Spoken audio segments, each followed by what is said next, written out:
흰색 스쿠터와 기름만 있으면 난 샌프란시스코도 갈 수 있어. 흰색 투어! 이 영상을 처음 기획했을 당시엔 바이러스로 인한 이슈가 전혀 없었습니다. 그래서 만우절 기념으로 활기차게 시작해볼 생각이었죠. 하지만 현재 여러분의 계약은 4월로 연기되었고 미국은 하루 평균 18,000에서 2만 명 가까이 확진자가 늘고 있는 상황입니다. 부디 만우절을 기점으로 이번 사태가 거짓말처럼 빠르게 진정되어 전 세계인 모두 평화로운 일상 영위하시길 진심으로 기원하겠습니다. 당신의 유튜버에게 투표하세요. Right now. 여권 필요 없습니다. 가방 챙기지 마세요. 준비물은 오직 컴퓨터만 있으면 됩니다. 지금 당장 초록창을 띄우세요. STEAM 이라고 정확하게 입력하세요. 클릭하세요. 다운받으세요. 그리고 와치독스2를 단돈 65,000원에 구매합니다. 는 호구 인증이고 유비스토어에서 4월 9일까지 75% 할인 이벤트를 진행 중이니 치킨 한 마리 쿨하게 반납하시고요. 잠깐만요 너구리님, 그게 중요한 게 아닌 것 같은데요. 고객님 실례지만 말 끊지 마시고요. 자, 속는 셈 치고 끝까지 한번 봐주시길 바라겠습니다. 이 게임 샌프란시스코를 거의 그대로 갖다 박은 아주 훌륭한 게임이니까요.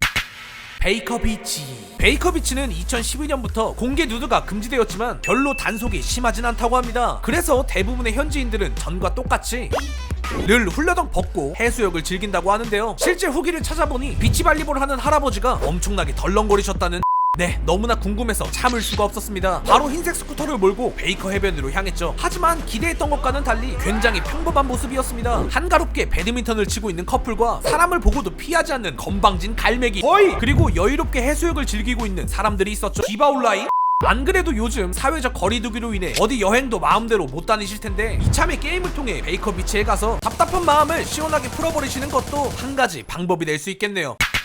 금문교. 좀 전에 해변에서 빨간 다리를 보셨을 겁니다. 이것이 바로 그 유명한 샌프란시스코의 랜드마크 금문교죠. 해무가 껴서 잘 안 보일 때도 종종 있지만 화창한 날엔 대충 아무렇게나 찍어도 이렇게 하나의 작품이 탄생합니다. 하지만 본격적으로 금문교를 촬영하고 싶은 분들은 스카이라인을 한눈에 감상할 수 있는 비스타 포인트와 다리를 아래에서 위로 올려다보는 포트 포인트에 직접 가보시는 것을 추천드립니다. 여기가 실제로도 굉장히 유명한 뷰포인트거든요. 거기에 금문교의 야경은 페인티드 레이디스. 1849년에서 1915년까지 빅토리아 양식으로 지어진 집들을 통틀어 페인티드 레이디스라고 부릅니다. 그중 가장 유명한 것이 바로 알라모 스퀘어 앞에 있는 이 6채의 건물들이고요. 우리나라 광고에서도 나올 정도로 유명한 이 주택들은 현재 딱 한 집에만 사람이 살고 있다고 합니다. 솔직히 맨날 관광객들이 보러 와서 사진 찍고 시끄럽게 할 텐데 저 같아도 여기선 살기 힘들 것 같습니다. 하지만 2020년 2월 페인티드 레이디스 건물 한 채가 42억 8,400만 원에 매매되었다는 소식이 그래도 잘 모르겠습니다. 어떤 사람은 42억의 집을 파는 것보다 그냥 여기서 편안하게 여생을 쭉 보내고 싶었을 수도 있으니까요.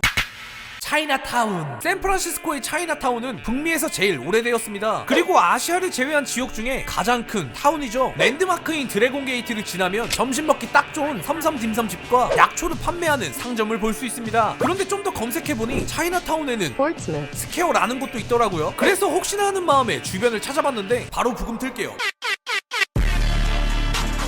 진짜 디테일 하나는 인정해줄만 합니다. 구글 지도를 통해 찾아보니까 이렇게 똑같은 아무튼 다들 참 자유로워 보이네요. 게임 속 차이나타운에 가보니 할머니 할아버지들이 공터에 모여 부채춤을 추고 계셨습니다. 그런데 그 옆에 무슨 골목이 있길래 궁금해서 슬쩍 들어가 봤는데요. 갑자기 어떤 조폭스끼가 다짜고짜 저에게 총을 쏘는 것이 아니겠어요? 하지만 저는 쫄쟁이기 때문에 불이 나게 도망갔다 은근슬쩍 911에 신고를. 게임 속 식당엔 여전히 손님들이 꽤 있었지만 실제 차이나타운은 바이러스로 인해 사람이 별로 없다고 합니다. 저도 솔직히 이 사태의 불씨라고 볼 수 있는 중국을 그리 긍정적으로 생각하진 않습니다만 다른 건 몰라도 인종차별로 인한 고통만큼은 부디 겪지 않았으면 좋겠습니다. 서양인들 눈엔 한국이나 중국이나 다 똑같은 동양 사람이니까요. 나름 선진국이라는 곳에서도 아직까지 이런 만행을 저지르는 것을 보니 정말 한탄스럽기 그지없습니다.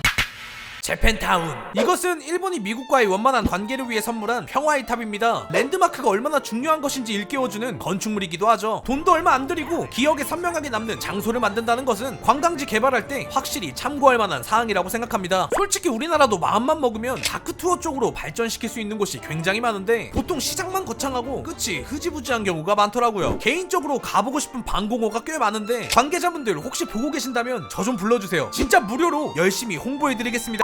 또한 온천의 민족답게 노천탕의 대로변에 떡하니 있는 모습을 볼 수 있었는데요. 근데 인간적으로 주변에 고층 빌딩 너무 많은 거 아닙니까? 이 정도면 거의 실시간 생방송 수준인 피셔맨스 워프. 이곳은 캘리포니아의 금광이 발견된 19세기 중반부터 본격적으로 사람들이 몰려들기 시작했습니다. 이때 이탈리아 출신의 어부들이 대자 은행계를 잡으면서부터 선착장으로 서서히 자리를 굳혀갔죠. 여기 랜드마크 뒤에 보이는 음식점은 실제로 존재하는 Chowder Hut. 라는 식당으로 별점도 꽤 좋은 편입니다. 비주얼 한번 보세요. 정말 끝내주죠. 또한 바로 옆에 있는 건물은 실제로 푸드코트처럼 여러가지 먹거리를 판매하는 곳이었습니다. 여기 가면 진짜 이것저것 배 터지게 먹을 수 있겠죠. 자, 어쨌든 맛있게 식사를 마치셨다면 소화도 시킬 겸 피어 39까지 걸어가시는 걸 추천드립니다. 가다가 중간에 Ferry Arch. 앞에서 이렇게 사진도 한 방 박아주시고요.